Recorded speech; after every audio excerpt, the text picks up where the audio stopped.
Ready na yung ano natin, may last batch pa, may isa pang ano, isang prito pang nabangos. Tapos pagkatapos niyan, okay na. Gulay naman kami ngayong araw kasi sarap kasing gulay, healthy talaga yun eh. Itong halo natin, okra, sikwa o patola, bagyo beans. Hindi ito sa side dish akong tuyo. Gabing puti, kalabasa, at saka lubati. Ang sahog niya, pipirituin namin yung bangos. Yan, ito appetizer ko. Masarap ang tuyo naman eh. Mainit na yung ating mantika, pipirituin na natin yung bangos. Kailangan sa bangos, mainit talaga. Yan ang style ko pag magprito ako ng bangos. Takpan ko yan. Ayan, tingnan mo. Totoo na, di ba? Tatanggalin na natin to. Alam ba, nagdikit yan sila. Oo. Kasi isa lang tatanggalin lang, sasabay yung lipat ko na. Ilipat na natin.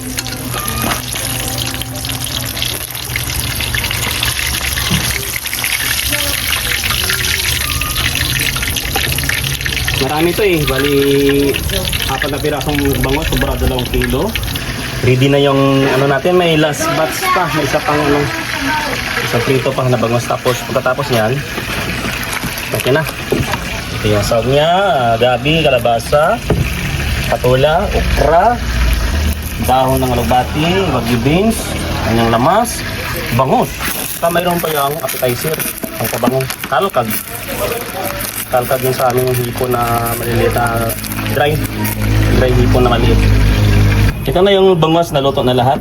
So isa lang na natin to ang ano, maglagay na tayo ng ano ng tubig diyan sa kawali ko na lutuin to. Ilagay natin dito na sa kanyang sangkap, lamas, kamatis, ahos o garlic, bombay, luya, saka espada na sili. Tapos ilagay natin tong kalkag. Yan. Titimplan natin. Lagyan natin ng kunting asin kasi may balance tayong mamaya na ano, patis. Magic. Bitsin. Paminta. Yan. Pakuluan natin to, tapos ilagay natin sunod-sunod ang kalabasa sa gabi. Ito na yung ating tubig. Ilagay na natin yung gabi at saka kalabasa.